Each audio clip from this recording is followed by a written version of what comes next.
자, 당대의 석학, 시대 철학, 이빨 넘버 제로죠. 네. 아무 데나 안 나오지만 나왔다면 다 죽여버리는 도울 선생님을 모시겠습니다.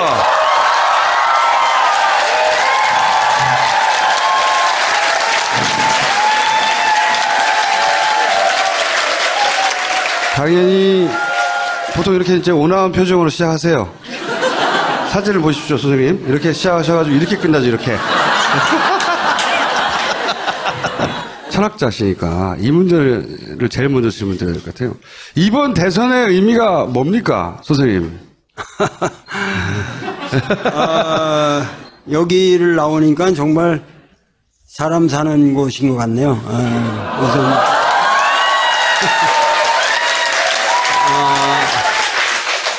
젊은이들의 함성, 그리고 뭔가 진리를 향한 뭔가 이렇게 불길이 타오르는 그런 느낌을 받으면서 요번 선거의 의미, 이런 거를 얘기하라면은 저보다도 사실은 여기 있는 여러분들이 더 잘 알고 계실 것 같아가지고 참 말하기가 어려운데, 저는 요번 선거야말로 우리나라 정치사에서 비로소 이 민주적 가치가 국민의 마음으로 다 쏙쏙 들어가게 되는 그런 어떤 이 뭔가 정신사적인 뭔가 혁명적인 전환이라고 보는데, 예를 들면 제가 책을 써서 여러분들이 내 책을 안 읽잖아요.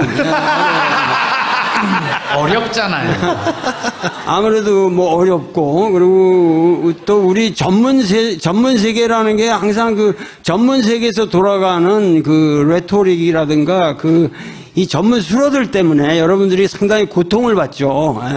그래서 나도 그거를 때려치려고 그러는데도 그게 잘 되질 않아요. 근데 그러나 이 선거 과정에서 이 TV 토론만 해도, TV 토론 과정이라고 하는 것이 여태까지의 어떤 TV 토론보다도 실제적인 토론 내용이 있었어요. 보수는 보수대로, 진보는 진보대로, 나는 보수 진보라는 시각에서 보지 않지만 우리 사회의 어떤 정의를 추구한다는 의미에서, 예를 들면 뭐 하나의 예를 들자면, 심상정이다 그러면 심상정 같은 사람은 옛날에 우리 감각에는 우리 국민들 일반 정서에서 노동운동이나 하고 뭐 빨갱이 같은 얘기나 하고 뭐 이렇게 생각을 했는데, 보수나 진보를 막론하고 심상정의 목소리가 뭔가 우리 사회의 지향점을 정확하게 말해주고 있다고 하는 그러한 생각들이 모든 사람들에게 그래도 이렇게 깔려 들어갔다고, 이렇게 스며 들어갔다고, 국민들이 이러한 보이스에 대해서 이렇게 많은 지지를 보낸다.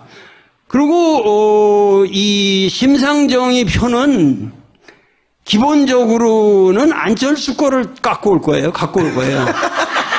그래서 나는 그런 데 대해서 서로가 이 선거라는 것이 우리 사회에 논의되어야만 하는 많은 의제들을 충분히 국민들에게 주시시켰다는 의미에서 이후로 한국 정치사의 수준은 전 세계사에서 가장 높은 뭔가 정치적인 철학과 정치적인 게임이 진행될 역사적인 전기가 왔다고 나는 이번에 생각합니다. 선생님이 보시기에 이 바른당의 탈당 문제, 이런 거는 어떻게 보입니까, 선생님한테? 우리나라 사람들은 뭐니 해도 그래도 이 동방의 유교 문화라는 것이 몇천 년 깔려 있는 사람들이기 때문에 이 의리 없는 놈들을 제일 싫어해요. 용서를 못해요. 그런데 박근혜를 탄핵했던 어떠한 의미에서 여당 내에서 양심 세력이 지금 다시 유승민이 불안하다고 그래서 저쪽으로 간다. 나는 이것은 말이죠. 이번 선거의 결정적인 함수라고 생각합니다. 무슨 얘기냐면은 이걸로 인해 가지고 홍준표의 표가 올라가는 게 아니라 내려가요. 이거는 마치 지난번 선거 때 노무현 대통령 때 누구죠? 정몽준 이펙트와 똑같은 거예요. 정몽준이 지지를 철회하고 네, 선거일 전날 지지를 철회해서 갑자기 노무현 후보 쪽으로 확 쏠려간 것과 비슷하다. 그렇게 해서 이회창을 지지한다고 그러고 하여튼 이거를 철회했잖아요. 네. 그것도 배신이죠, 일종의. 그렇잖아요. 그런데 그때 우리는 결정적인 타격이 있을 거라고 그랬는데 사실은 그걸로 인해서 노무현이 더 많은 표를 얻었거든요. 그러니까 이번에도 유승민은 이 사건으로 인해서 지금부터 엄청 국민으로부터 동정표를 받을 뿐만 아니라 그 과정에서 사실은 바른정당이라고 하는 것을 대변해서 유승민이 사실은 굉장히 잘 했잖아요. 그러면은 이 유승민은 아무 죄가 없다고요. 지금 잘못한 게 없는데 잘못한 사람이 그렇게 홀대받고 그게 이렇게 배신당하고 혼자 이렇게 버려지는 듯한 이런 느낌이라고 하는 것은 사실은 이제 유승민을 예수로 만드는 거지, 예수. 왜냐면 예수라는 의미가 뭐예요? 죄 없는 사람이 십자가에 못 박혔다는 거 아니에요. 유승민을 죄 없는 사람을 그냥 그렇게 십자가에 못 박히게 두고 자기들만 떠난다? 이거는 아주 실수한 겁니다. 이 사람들은 정치 생명이 없어질 뿐만 아니라 앞으로도 유승민은 요번에 분명히 이 사건으로 한 10% 이상까지 올라갈 겁니다. 10% 이상까지. 그 유승민 후보를 예수에 비유한 거는 최근에 나온 신간하고 뭔가 좀 이어보려는. 예, 네, 제가 최근에, 선생님 좀 무리한 연결 아니었나요? 아니, 이 돌의 로마서 강해라는 이 책의 주제가 십자가와 부활이거든. 그래서. 자, 그러면 사드 돈 내라고 하잖아요. 이거 어떻게 해야 됩니까? 저는 원래 사드라는 것은 우리 김어준 선생하고도 내가 이 얘기를 계속 해왔지만은 사드는 전략적인 가치를 가지고 우리가 평가될 게 아니잖아요. 사드는 기본적으로 뭐냐면 우리나라를 방어하기 위한 것이 아니라 미군의 군시설을 보호하기 위한 것이기 때문에 이 한반도하고는 사실 관련이 없는 거예요, 그거는. 그러면 그러한 사드는 우리에게 있어서는 그 사드를 사실 아무것도 아닌데 중국이 과도하게 거기에 반응함으로써 전 세계적으로 사드라는 것을 갖다가 그 사드의 가치를 중국 사람들이 높여놨어요. 아무것도 아니었던 건데 그걸 높여놨거든요. 그러니까 그 가치를 가지고 우리는 무엇을 따내느냐, 이 바게닝 포지션이 우리에게 생긴 거거든요. 그러면 이러한 바게닝 카드를 가지고 뭔가 우리가 따낼 게 있었다고. 근데 그거를 그냥 설치하고 본다? 이거는 자기가 갖고 있는 카드를 그냥 내가 보이는 거 아니에요. 그럼 카드가 없어지는 거예요. 자, 그런데 최근에 가장 재미난 문제는 트럼프가 그 돈 내라. 그럼 우리 보고 1조 이상을 내라. 근데 그 사람이 그걸 모르고 그런 말을 했겠어요? 그 사람은 그야말로 장사꾼이거든요. 장사꾼이라는 거는 그 사드라는 게 이게 가치가 있는 거니까 자기가 보기에는 이거 만드느라고 비싼 건데 이걸 왜 한국에다 거저주냐? 니들 돈 내라. 이런 무슨 얘기냐면은 이 사드를 그렇게 트럼프가 얘기한다는 것은 이 트럼프라는 사람은 정치 술수가 없는 사람이라는 거예요. 정치 술수가 없는 사람이고 그야말로 솔직히 장사꾼으로서 이 세계 정세를 보는 거예요. 이렇게 한번 내질르고 그 다음에 어떻게 우리가 이렇게 내질러 놓으면 거기서 여러 가지 그 문제가 발생할 때 자기는 유리한 카드를 줄 수 있다고 생각하는 건데, 최근에 재미난 거는 그렇게 또 내질러 놓고 김정은을 만날 용의가 있다. 영광스럽게. 그렇죠. 어너드라는 말을 썼잖아요. 네, 그 만나면 나한테 영광이 된다. 이런 식으로 얘기를 했는데, 여태까지 미국인 정치인이 빈말이라도 북한의 지도자를 영광스럽게 만날 수 있다라는 말을 한 적이 없어요. 오바마 같은 아주 진보적인 인물인 것처럼 보이는 인물들도 그런 말 한 번 안 했어요. 근데 그런 의미에서 이 트럼프는 제국주의자가 아니에요. 제국주의적인 모든 것을 고려해서 발언하는 사람이 아니라고요. 제국을 운영할 생각이 없는 거예요. 단지 한 나라로서 장사를 잘해 먹자는 생각만 있는 거예요. 그렇기 때문에 전략적 발언을 하는 게 아니라 그냥 솔직하게 얘기한다고. 그러니까 그것은 말이죠. 트럼프를 주변에서 보면은 저 무식한 놈, 어떻게 저렇게 미국의 대통령이 저런 수준에서 얘기를 할 수 있냐, 이렇게 얘기하겠지만, 사실은 트럼프가 말하고 있는 것이 정확한 미국의 수준이에요. 정확한 미국의 수준이고, 지금 트럼프야말로 뭐냐면은 미국의 정직한 수준을 대변하는 사람이고, 그런 의미에서 나는 오늘날 우리 대선 전국에서 앞으로 이 사드 문제는 쉽게 풀릴 수 있는 게 뭐냐면은, 트럼프가 그런 말을 할 때는 그게 빈말을 하는 게 아닙니다. 정말 김정은을 만날 생각이 있는 거예요. 장사꾼은 아무나 만날 수 있어요. 돈만 내면 만나는 거예요. 그런데 미국의 그 보수적인, 소위 말해서 정치적 감각을 가졌다는 사람들은 다 넌센스라고 생각해요. 자, 이런 상황에서 한국의 정치인들이 트럼프를 설득하기가 좋다고. 왜냐하면 당신이 김정은을 만나려고 한다는 것 자체가 이것은 상당히 바람직한 것이다 라고 우리가 힘을 실어줘야 돼요. 그러니까 우쭈쭈 이렇게 해주면. 그렇지, 우쭐우쭐하게 해주면서 그야말로 그렇게 되면 트럼프는 인류 역사상 3차 대전을 막은 인물이 되는 거예요. 그러니까 사실은 윈스턴 처칠이나 이런 사람들보다도 더 위대한 정치인의 반열에 올라갈 수 있게 우리가 만들어줄 수가 있다고.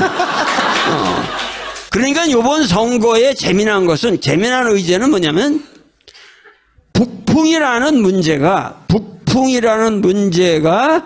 전혀 우리 우파들을 도와주는 의제가 아니라 북풍이라는 것이 건전한 진보 세력을 도와주는 의제가 됐다는 거예요.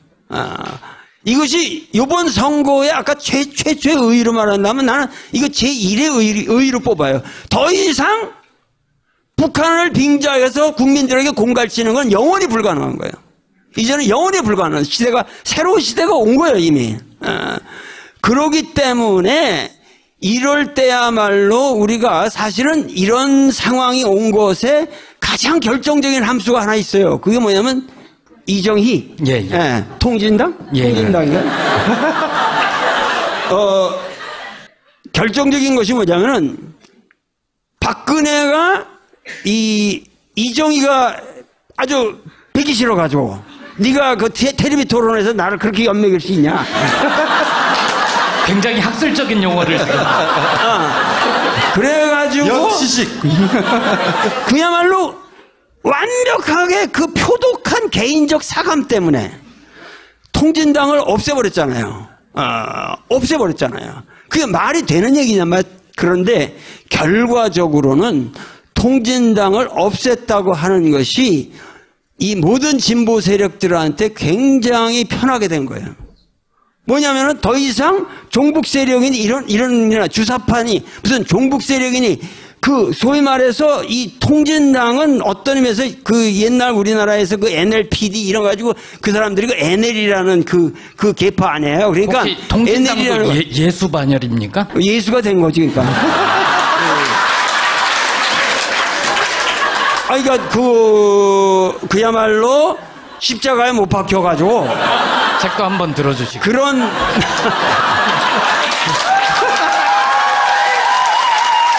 그러기 때문에 요번에는 이 건강한, 그러니까 이 여러분들 PD라는 거, 에데린이 뭐 이런 거 아시잖아요. PD라는 건 사회 자체 내의 계급 모순을 얘기하는 거고, NL이라는 건 이제 국가 간의 뭐 민족 간의 이런 대외적인 투쟁을 다 중시해서 얘기하는 건데, 결국 이 PD라고 하는 것은 결국 사회 평등을 바라보는 거니까, 그러기 때문에 사실은 그 통진당이 해체되는 바람에 심상정의도 산 거예요, 이번에.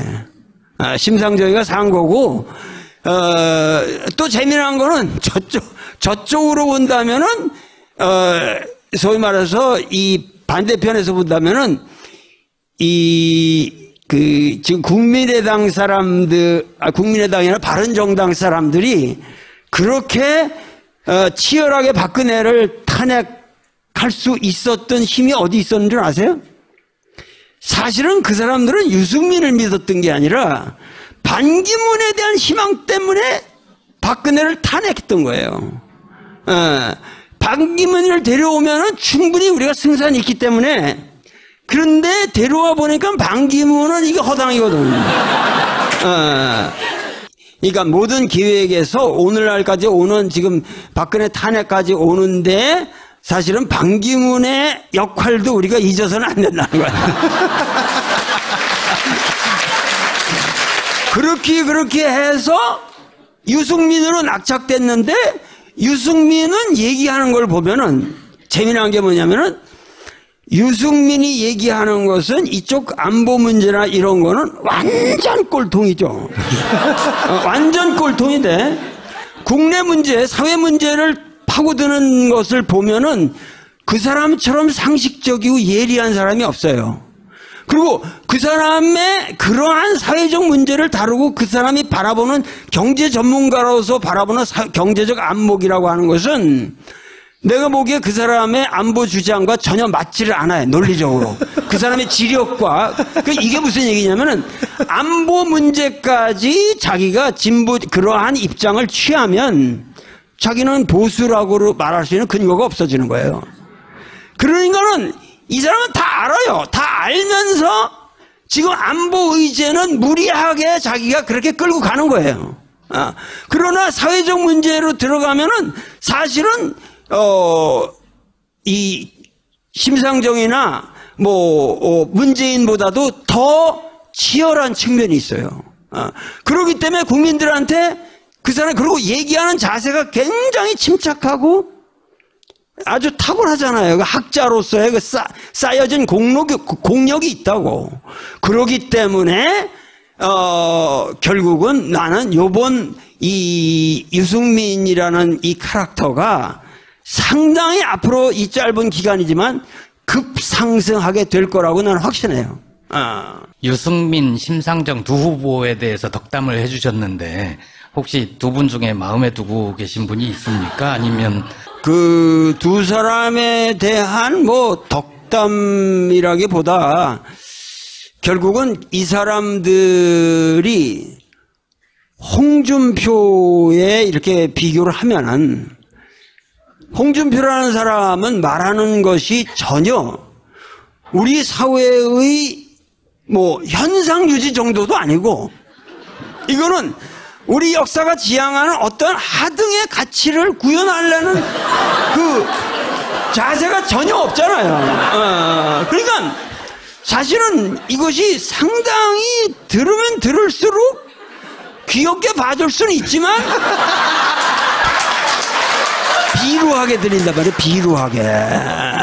그러니까는 그런 의미에서 유승민이나 심상정 같은 사람은 이 역사의 길목에 있어서 우리 역사의 난 수준을 높이는 데 기여했다고 생각합니다. 생각을 하고 앞으로는 이러한 수준을 뛰어넘는 정치만이 가능하다. 이제 문재인, 안철수 두 후보만 평가를 해주시면 끝날 것 같습니다. 내가 그 후보들에 대해서 이렇게 다 평가를 한다는 것 자체가 반드시 내가 평가해야만 이유도 없고. 그런데. 하다 보니까 자연스럽게 그렇게 됩니다. 그 문재인이라는 사람은 하여튼 별 실수 없이 여태까지 왔잖아요. 별 실수가 없이 왔고, 뭔가 내가 좀 덕담을 해준다면, 공자라는 사람이 제일 싫어한 말이 교언영색이라는 말이에요. 말을 잘하고, 얼굴을 이렇게 꾸미는 자. 조국 교수 아니야? 아유, 속 시원해. 이런 자가 나는 제일 싫다. 제일 싫다. 이게 그 사람의 그 논어에서 3번 이상 나와요. 이 말지. 그 아주 반복적으로. 공자는 교언영색. 그 말을 잘하고 얼굴을 꾸미는 자, 이사들이 제일 나는 싫다. 그런데 사실은 우리가 그 문재인 얘기를 들을 때 우리는 사실 답답함을 느끼죠. 그런데 그 답답함이라는 것이 내가 보기엔 상당한 매력이에요. 그 사람의 매력이고, 내가 아는 문재인은 진실한 사람임에 틀림이 없습니다. 진실한 사람이 틀림이 없고, 많은 사람들이 그런 걱정을 해요. 그 사람이 또다시 정권을 잡게 되면은 주변에 너무 떨거지들이 시원찮아가지고 또다시 우리 정치사를 좀 불행하게 갖고 갈 수도 있지 않냐 이렇게 얘기하는데, 나는 그렇게 보지는 않아요. 그렇게 보지는 않고, 오로지 뭔가 이 앞으로 여소야대의 정국이라고 하는 것이 필연적인 하나의 숙제로 남는다는 것을 핑계로 협치하자 그러고 타협해야 한다고 이런 소리를 하는데, 그게 다 개소리라는 거예요. 결국은 대통령이라는 권한을 잡으면 그 순간부터는 목숨 내놓고 길로틴에다 자기 모가지 걸어놓고 살아야 돼. 그러면서 이 역사가 추구하고자 하는 이상을 철저히 구현하는, 그 5년만이라도 자기 죽을 생각 못해? 그렇게 해가지고 국민들이 생각하는 적폐청산이라고 말했으면 적폐를 정확하게 청산하는 데만 전념을 해야 돼.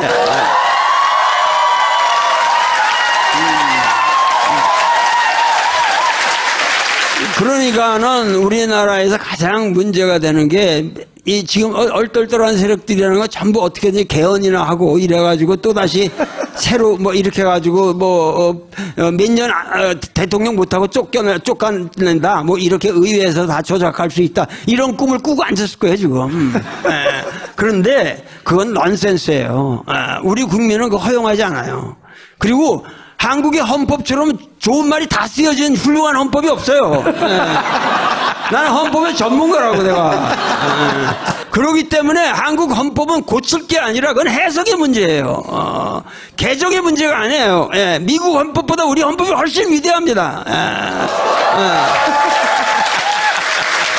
그렇기 때문에 우리는 지금 이렇게 주어진 헌정 질서 속에서 우리가 박근혜도 탄핵했고 여러 가지 지금 우리가 역사에 우리가 지향점을 갖다가 이 헌정 질서 내에서 이룩했는데, 그 안에서 헌정 질서가 요구하는 우리 삶의 가치를 구현하는 철저한 역사적 과정이 없이 또 그 헌법을 바꾼다 이런 엉터리가 어디 있어요? 그건 안 되는 거예요. 하실 말씀을 아주 다 하셨는데 굳이 안철수 후보는 안 여쭤봐도 될 것 같습니다. 안철수 후보요?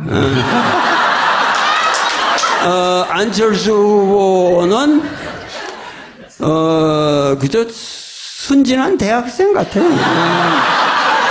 그냥 말하고 이러는 모든 게 뭐 그냥 뭐 순진한 대학생 같지 않아요? 그냥 아직도 이렇게. 그리고 뭔가 이렇게 그 사람은 뭔가 이렇게 어색하잖아요, 모든 게. 표정이라든가 말하는 게 자기화되어 있지 않고, 그래서 상당히 좀 어색하다는 느낌은 난 떨쳐버릴 수가 없어요. 그리고 자기 내면에서 나오는 소리가 아니라 누가 다 만들어준 얘기들을 이렇게 외우는 스타일인데, 예를 들면 말이에요. 예를 들면은, 4차 산업혁명, 맨 그 얘기 하잖아요.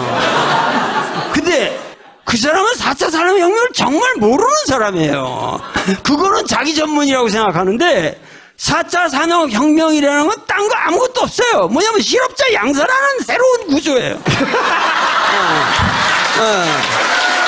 아니, 자동차를 모르는데 사람 없이 여러분들은 자동차 몰지 말라는 거예요.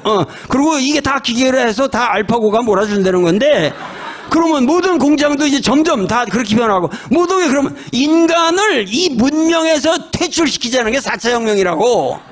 근데 어차피 이거를 주도하는 건 우리가 아니잖아요. 이런 거를 알파고를 누가 만들어요? 그거는 구글이 만드는 거 아니에요. 그러니까 대형 이 세계 이 질서를 장악하고 있는 대형 기업들이, 이 대규모의 기업들이 인류를 향해서 다시 농간을 부리자는 건데, 그걸 우리가 찬성할 수는 없으나 불가피하게 흘러가고 있다라는 현상을 우리는 정확하게 인지를 해야죠. 그러네 이러한 문제는 국가가 정확하게 개입을 해서 우리 삶의 방향을 어떻게 갖고 갈 것인가를 고민해야 할 문제지, 무슨 전문가들의 지혜가 뭐 자기만 아는 것처럼 그렇게 쌩구라치지 말라는 거예요.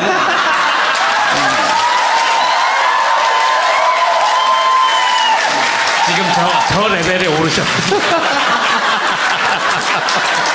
선생님 이제 벌써 40분, 50분 다 돼가는데. 아니, 이제 대선이 끝난 직후에 다시 오실 거예요. 근데, 마지막으로. 예, 저기. 벌써 다 시간이 그렇게 지나갔다고? 40분이 지나갔어? 일단 이명박, 박근혜는 어떻게 해야 되는지 한번 짚어주시고, 그 유권자들이 이번 대선을 어떻게 임해야 되는지도 한번 짚어주십시오. 박근혜는 이명박이 해먹는 것을 보고 나도 저렇게 해먹어도 되겠다. 그렇게 해서 용기를 얻은 사람이니까.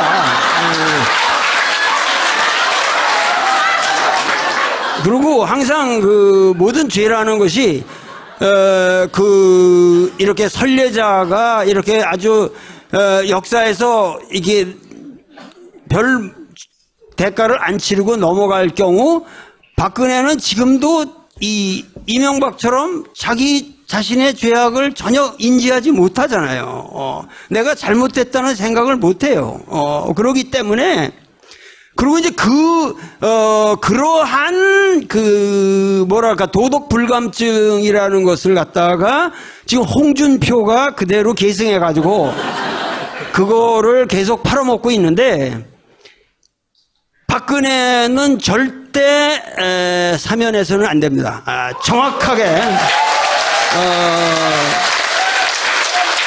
정확하게 역사에서 응징을 받아야 되고, 이명박도 물론 단죄되어야 할 뿐만 아니라 그 몇십 조 말아먹은 걸 갖다가 다시 다 뱉어놔야 됩니다.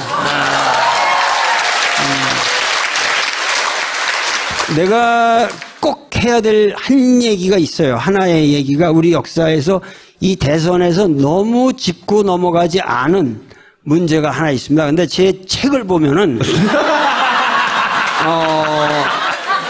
내가 차기 정권의 과제로서 3대 원칙을 두는데, 하나는 남북 화해의 문제고 하나는 경제민주화고, 제 3으로 제가 풍요로운 농촌을 항상 말해요.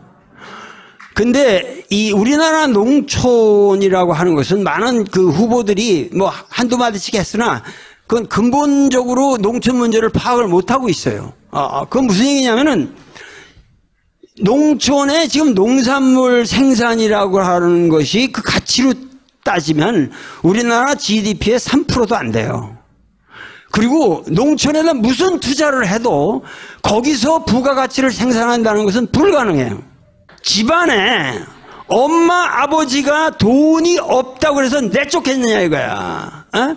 엄마 아버지가 돈을 못 버시더라도 계셔야만 그 집안이 앞으로 용성할 수 있는 모든 가능성이 있는 거 아니에요. 그러니까 우리나라 농촌 문제는 이것이 농산물의 문제가 아니라 근본적으로 국가의 기본적인 우리의 식량 그리고 우리가 먹고 사는 문제, 우리의 삶의 가치, 농촌의 삶, 그리고 환경 문제, 국토 문제, 이 모든 것이 국가에 너무도 이것은 가치로, 상업적 가치로 환원될 수 없는 국가의 기간, 그러니까 근간으로 국가가 그 문제를 테이크오버 해야 한다는 거예요. 그렇기 때문에 여기에 대한 해결의 문제는 단순히 지금 무슨 직불금 제도니 이런 문제로 해결되는 것이 아니라 인식을 바꿔야 됩니다. 이 근본적으로 인식을 바꿔야 되고 그 인식을 어떻게 바꾸냐는 문제를 가지고 얘기를 하자면 또 제가 몇 시간을 얘기해야 되기 때문에 책을 사서 봐야 되죠. 얘기를 하진 않겠으나 가장 큰 문제는 예를 들면 농산물이라는 것은 파업이 안 되잖아요. 공장 노동자들은 파업을 하면은 바게닝 포지션이 있어요. 근데 농민들은 그런 파업을 못 하잖아요. 이 가격 못 받는다고 해서 투정하고 떼까 그러다가 이거는 농산물이라는 거 다 썩어버려요. 그렇기 때문에 이 농산물에 관한 것은 국가가 이것을 공개념으로 이 보호를 해야 되고 그리고 이 농산물의 이 수매라든가 이 모든 문제가 앞으로 뭐냐면 저는 가장 큰 문제가 농협을 해체시키거나 새로운 기구로 완벽하게 혁명시켜야 됩니다. 그래가지고 농민들의 입장에서 이 젊은이들이 앞으로 농촌에 돌아가서 사는 삶이야말로 정말 인간답게 사는 삶이라고 하는 그 가치를 느낄 수 있도록 국가가 전적으로 이것을 보호해야 돼요. 그래서 이러한 문제를 우리가 무시하고 지금 단지 부가가치가 안 되고 농민 인구가 지금 우리나라에 기본적으로 5%라지만 3%가 안 돼요.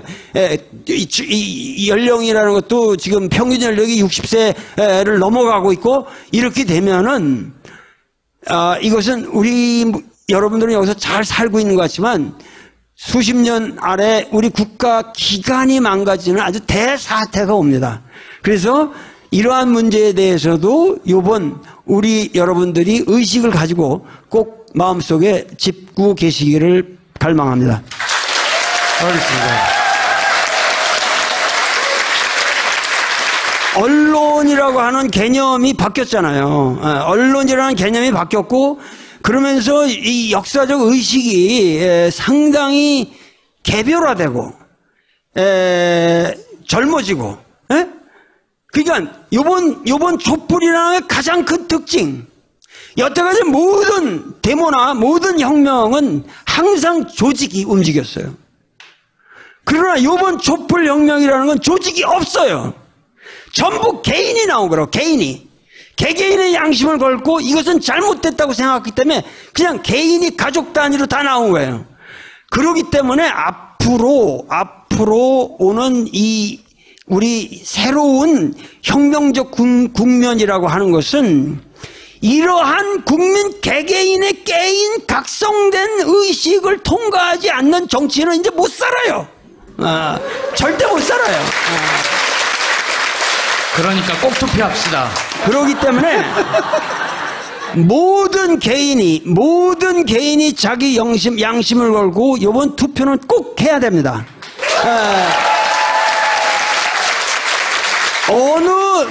젊은이들 노인들 말할 거 없이 누굴 막론하고 요번에는 투표율이 사실상 가장 높은 투표율이 나올 거라고 확신합니다. 그러나 여러분들은 앞으로 특히 이 이 낙곰수를 듣는 사람들은, 낙곰수가 아니고, 뭐지, 이게? 파파이스.